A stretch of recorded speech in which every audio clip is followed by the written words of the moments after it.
Dice, ¿quién guía al que guía? Y saben que cuando leí ese artículo recordaba una historia, pero esa historia es un poco triste, así que se lo voy a contar rápidamente antes de orar, para que pensemos en eso. En el 2010, un hombre reconocido, era un pastor evangélico reconocido en los Estados Unidos, él se llamaba Matthew Warren. Él era hijo del escritor Rick Warren, el cual es autor de Una vida con propósito. Él en el 2010 se quitó la vida después de una larga batalla contra la depresión, la ansiedad. Y miren que era pastor, ¿no? Y se quitó la vida.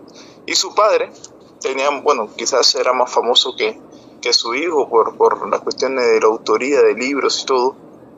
Él decía con mucho dolor, públicamente en cierta ocasión dijo, mi hijo amaba a Jesús, pero en su mente oscura y enferma no encontró salida. Así que este acontecimiento se volvió una tragedia, ¿no? Estremeció a miles de ministros en el mundo porque mostró una realidad que muchas veces se esconde, que los pastores también sufren, los ministros también sufren, que también se sienten solos, también cargan en silencio esos problemas que muchas veces el hombre solo no puede, sinceramente. ¿Saben, mis hermanos? Cuando yo leía este tema, ya de pronto con historia ustedes imaginarán, sabrán por dónde va tabla, ¿no? Como uno dice, ¿quién guía al que guía? Saben que muchas veces yo crecí, vamos a contarle un poco de mi historia. Yo crecí en una familia adventista, soy adventista de cuna, tercera generación. Mi abuelo guía, mi abuelo y yo somos los únicos hombres de la familia, ¿no? Dentro de la iglesia. Y los demás son puras mujeres, mi abuela, mi tía, mi madre, primas, hermanas. De los grandes, pues mi abuelo y yo siempre. Y mi abuelo fue mi mentor. Él era un buen guía, era excelente evangelista. Bueno, ¿no? Lo digo porque él está en otra ciudad. Y él dentro de mi iglesia, yo vi como mi iglesia creció tanto en la obra, también porque el Señor utilizó a mi abuelo como una herramienta santa. Pero sí hubieron ocasiones en que yo vi llorar a mi abuelo. Y mi abuelo es una persona ruda. Es más, llevó el hermano en mí y yo siento que ese es mi abuelo ahí también con otro cuerpo. Sí, así uno ve el evangelista que es firme, fuerte, pero sí es verdad que hay momentos en donde nosotros nos quebramos. El ministro es un consejero, un guía también para almas, para la familia, amigos, vecinos, pero ahí es donde yo me preguntaba, ¿quién guía al guía? Sí, quizás no con esa manera. Ahora que leí el artículo es que se me pegó ese lema. Y yo vi a mi abuelo llorar y yo decía, oye, realmente incluso los más fuertes también lloramos. Pero sí, yo pensaba en lo siguiente, nosotros, a pesar de que mostramos ser fuertes en cuanto a la parte emocional, que nosotros vamos a las iglesias y las iglesias nos piden consejos, que nos ayudan, que nos piden ayuda y todo eso, yo decía realmente, pero ¿y quién guía al guía? Cuando estamos en ese quebranto, en esos momentos de angustia, ¿en dónde está nuestra esperanza? ¿En dónde está nuestra fortaleza? Y la palabra de Dios es muy clara, en Salmo capítulo 23, versículo 1 al 3. Y ese es el pensamiento que quiero que meditemos en esta mañana y que no lo olvidemos, y ya lo conocemos. Salmo 23, 1 al 3, ¿qué dice? Jehová es mi pastor, nada me faltará. En lugares de delicados pastos me hará descansar. Junto a las aguas de reposo me pastoreará, confortará mi alma. Yo estaba viendo mucho ciertos casos de hermanos de la iglesia que yo decía, pero ¿y este hermano por qué se siente así? Si uno lo ve bien, él da consejos, da esperanza, predica con una vehemencia tan hermosa, espectacular, cómo se siente el Espíritu Santo en sus palabras, pero a solas sí es verdad que los líderes también necesitan de un pastor. El pastor, no hablo del cargo de pastor, sino aquel que sabe pastorear un redil, también es oveja. Y hay que entender quién es nuestro pastor. Saben que eso es algo muy cierto, que cuando uno como ministro trabaja en la obra, uno está allí enfrentándose cara a cara con el enemigo, con Satanás. Y él no se va a quedar quieto. Él no se va a quedar quieto con que, bueno, voy a dejar que Oscar me venza, ¿no? Sino que él también se pone a pelear contra nosotros. Yo le decía acá a los hermanos de Albania, creo que fue el viernes, yo le decía que hay que estar unidos y le citaba la historia que está en estos capítulos 17, del 8 al 16, el pueblo de Israel contra los amalequitas. Yo le decía, mira, el pueblo de Dios tiene que estar unido, porque vamos contra un enemigo. En esta semana nosotros vamos a ir a territorio de Satanás. Y yo le decía sin miedo, ¿no? Sin pelo en la lengua. Vamos a estar en el territorio de Satanás. ¿Por qué? Porque es una campaña pública. Sí, pero nosotros no vamos solos. Vamos con nuestro Dios, con nuestro guía, con nuestro líder. Y yo me ponía a pensar en esa palabra que le dije a los hermanos. Y yo estoy aquí en confianza, se lo digo. Yo dije lo siguiente para dentro de mí. Yo le estoy diciendo esto a la iglesia. Y la iglesia lo cree. Y yo lo estoy creyendo. Y muchas veces nos pasa así. Yo me ponía a pensar y decía, yo lo estoy creyendo, yo lo estoy diciendo. Pero lo estoy diciendo porque lo estoy creyendo o porque quiero que la iglesia se motive. Y yo meditando y decía, Señor, sí, yo lo creo. Yo sé que voy contigo a toda batalla. Que estoy contigo en toda batalla. Que las personas que necesitan escuchar el evangelio no me van a escuchar a mí, sino que te van a escuchar a ti. Yo lo sé. Tengo esa firmeza, así que no hay espacio para la duda. Pero hay momentos complicados en nuestra vida en donde el estrés, la ansiedad, vamos a decir depresión, o quizás una tristeza leve, muchas veces nos hace olvidar que Jehová es nuestro pastor. Muchas veces también como líderes de iglesia, nosotros estamos sobrecargados de esas tareas y llegan esos momentos en que nos sentimos tristes, solos, y queremos como que buscar la solución por nuestra propia cuenta, pero la buscamos sin la solución, que es Cristo Jesús, porque muchas veces nosotros nos sentimos mal espiritualmente, y claro, el protocolo lo cumplimos a cabalidad, oramos y leemos la palabra de Dios, pero realmente no estamos buscando a nuestro Señor primeramente antes de eso, porque el Señor no solamente se encuentra en la oración. El Señor no solamente se encuentra en la lectura de la palabra de Dios. El Señor también se encuentra más que todo, en la humildad, cuando el corazón se humilla y dice realmente, Señor, ya yo no puedo hacer nada. Que seas tú, mi guía. Tú eres mi guía y te reconozco en todos mis caminos. La palabra de Dios lo dice muy claro, reconócelo en todos tus caminos. Y entonces uno se da cuenta realmente, el ministro también es oveja. El pastor también es oveja, no solamente el que pastorea, no solamente el que ayuda a los hermanos y da consejos, va y predica. Nosotros también tenemos que predicarnos a nosotros mismos, a reconocer que estamos en una batalla. Y esa batalla es primeramente, el primer objetivo militar, somos nosotros. Y muchas veces vamos y salvamos almas, lo digo entre comillas acá porque no me están viendo, salvamos almas que realmente lo hace el Espíritu Santo. Pero vamos con el objetivo de ir a predicar, y no nos damos cuenta que nos olvidamos de nosotros mismos y no nos alimentamos del poder de Dios. Y saben que hay un punto muy importante y es el peligro de la soledad ministerial. En Primera de Reyes, capítulo 19, versículo 4 al 10, pero no lo vamos a leer todo. Vamos a leer por lo menos el 4. No sé si ustedes se acuerdan de esta historia. El versículo 4 dice, Primera de Reyes 19:4. Y él se fue por el desierto un día de camino y vino y se sentó debajo de un enebro y deseándose morir dijo, basta ya, oh Jehová, quítame la vida, pues no soy yo mejor que mis padres. Recuerdo en ese momento en donde el profeta Elías, después de estar peleando contra los profetas de Baal, vemos que hay algo maravilloso. Mira, Elías no era cualquier persona, no era cualquier profeta, no era un profeta más, era el profeta de Dios que había quedado allí designado para seguir defendiendo la verdad, porque sabemos que Israel había entrado en el paganismo y había matado a todos los profetas del Señor. Estaba él allí, ¿no? Y él había hecho ya el milagro de tener la lluvia en Israel, de devolver la lluvia en Israel. Claro, el Señor lo hacía por mano de Elías. Además de eso había ayudado a una viuda. Ahora había hecho descender fuego del cielo. Y con ese poder, esa autoridad que el Señor le dio, acabó con cada uno de los profetas de Baal. Esos falsos profetas que pensaban que a su Dios le iba a responder, pero ¿cuál Dios? Sí, solamente hay un solo Dios. Pero llegó un momento en que quizás, digamos que Satanás supo en dónde estaba la debilidad de él. Ahora, recibió una carta, una amenaza de vida. Oye, sepa tú que si no llega a estas horas de mañana tu cabeza, es cierto, lo amenazaron de una manera bien fea, diciéndole que el día siguiente iba a arrancar la cabeza, prácticamente, ¿no? Haciendo más literal. Y saben que él, aquí lo dice, versículo 4, él se fue al desierto, salió huyendo.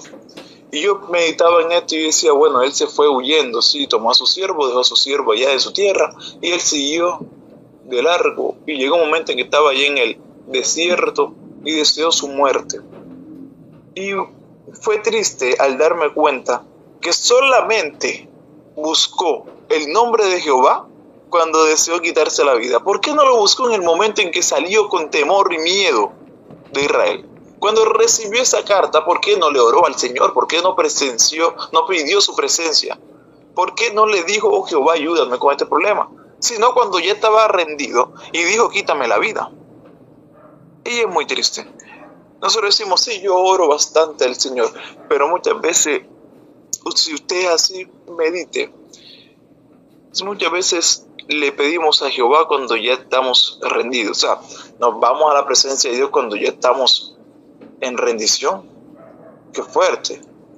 Tenemos que buscar a la presencia de Dios cuando en la debilidad, sí es cierto, no podemos más con eso, pero que aún esté nuestra fe allí firme. En estos momentos, pues yo me atrevo a decir que Elías perdió la fe y dijo, yo no soy más que mis padres. Y cuando uno está en esos momentos, se olvida lo que ya Dios hizo a través de nosotros, porque Él dice, no soy yo mejor que mis padres. Y yo digo, oye, pero ¿cómo que no? Si tú has hecho este milagro, has hecho el otro milagro, todos los milagros que ya mencioné ahorita. Y yo decía, realmente tú también, el Señor está contigo en todo momento. Y entonces ahí es donde uno dice realmente, oye, en la soledad, el problema de la soledad en los ministros. Hay un problema muy grande cuando nosotros estamos solos. Ahora, el problema es que nosotros nunca estamos solos, estamos con Dios. Y si nos olvidamos de Dios, entonces decimos realmente estoy solo.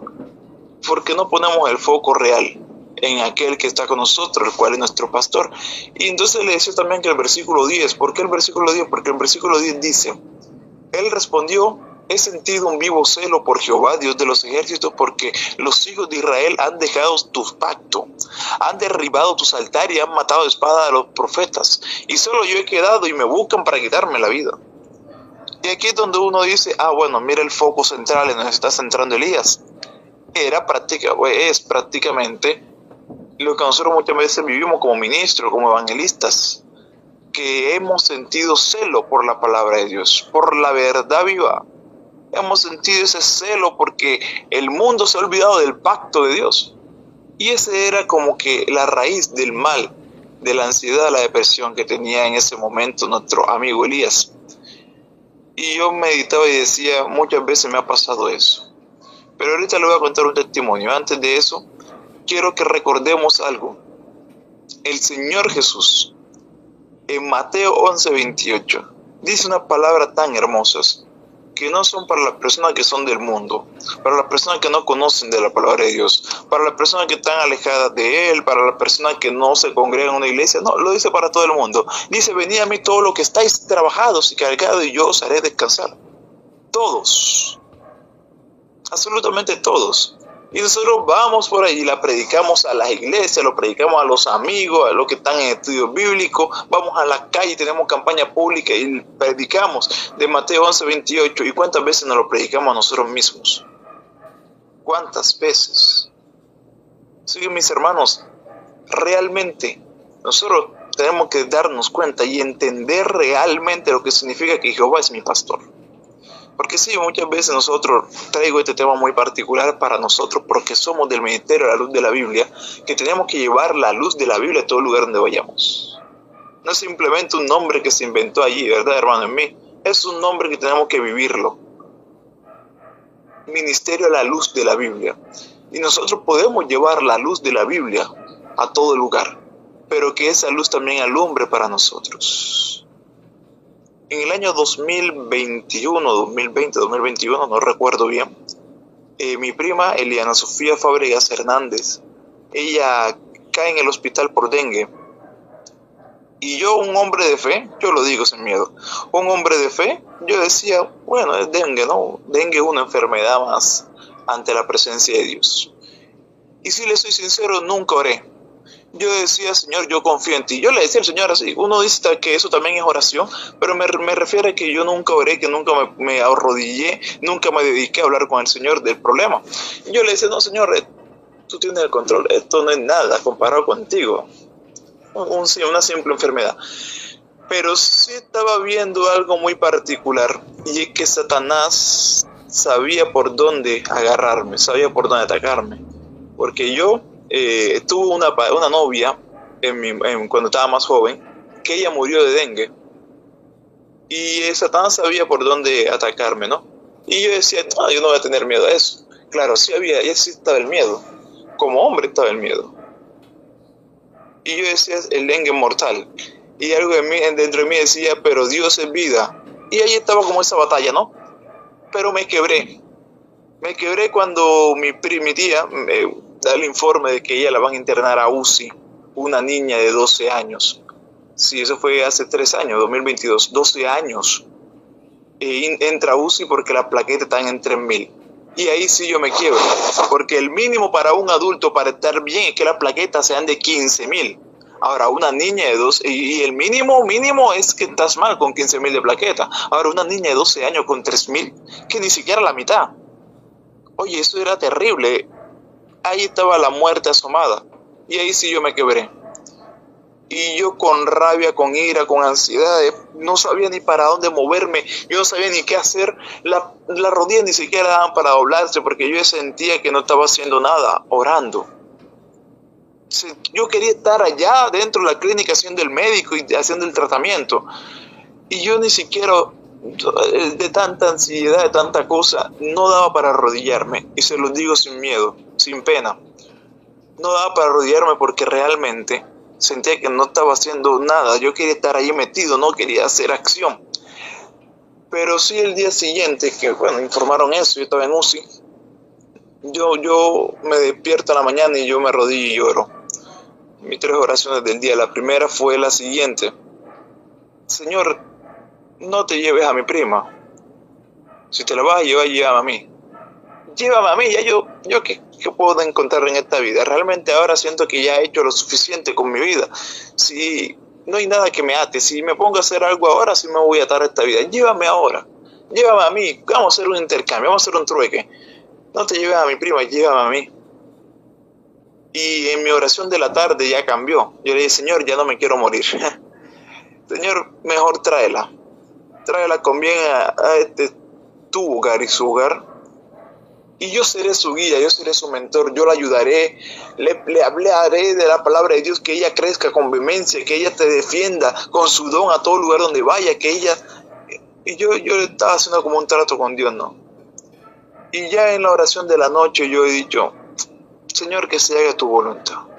Ya yo no puedo hacer nada, yo no puedo hacer más nada. Yo no soy médico, yo no soy Dios. Dios eres tú, Señor de señores, médico de médico. Que se haga tu voluntad. Yo acepto lo que venga. Y al día siguiente me despierto yo con la noticia de que mi prima salió de UCI. Y yo dije, pero ¿cómo así que salió de UCI si ayer estaba mal? Sí, que la sacaron de UCI porque están congestionados y como ella se mejoró de repente, aprovecharon y la sacaron. Y yo miro hacia arriba y yo digo, Señor, tremenda prueba. Lo bueno fue que siento que la superé, que la pasé, ¿no? Y yo me puse a meditar y yo dije, uy, por casi no paso esta prueba, por casi no veo dónde está la presencia de Dios en mi vida. Me había olvidado que el Señor también es mi pastor. Y claro, usted me puede ver por allí en mi iglesia, siendo el anciano y ayudando a cada uno de los hermanos, de los ministerios, liderando, dando estudios bíblicos, predicando en la calle, predicando por todos lados. Pero y en los momentos donde yo estoy solo, en donde se enfrenta la prueba conmigo, ¿En quién me estoy refugiando? ¿Quién es mi pastor? Y uno muchas veces se olvida de eso. Jehová es mi pastor, nada me faltará, nada. Así que mis hermanos, en esta mañana quiero que meditemos en eso, que vivamos realmente lo que dice el salmista, que vivamos realmente lo que el Señor dejó estipulado en su palabra, que veamos realmente la gloria de Dios reflejarse en nuestra vida, en todo momento, en todo lugar. Antes de ir y predicarle al mundo, vivamos lo que hablamos, vivamos lo que predicamos. El Señor Jesús nos dijo en Juan 10:11, yo soy el buen pastor. ¿Quién es nuestro pastor realmente? El ministro Efraín el día de ayer me dijo, hermanos, esa es su iglesia. Allá en Albania, la iglesia Peniel, esa es su iglesia. Lidérela en esta semana. Y yo dije, Señor, lidérala tú a través de mí. Vamos a decirle al Señor en esta mañana, Señor, sé nuestro líder, nuestro pastor. Usted quizás diga, ve, el atrevido del hermano cree que yo no le digo eso al Señor. No, claro, yo sé que sí. Pero vamos a reconectarnos en ese pacto. Volver a estar en ese pacto de que, Señor, yo te sirvo y tú eres mi pastor.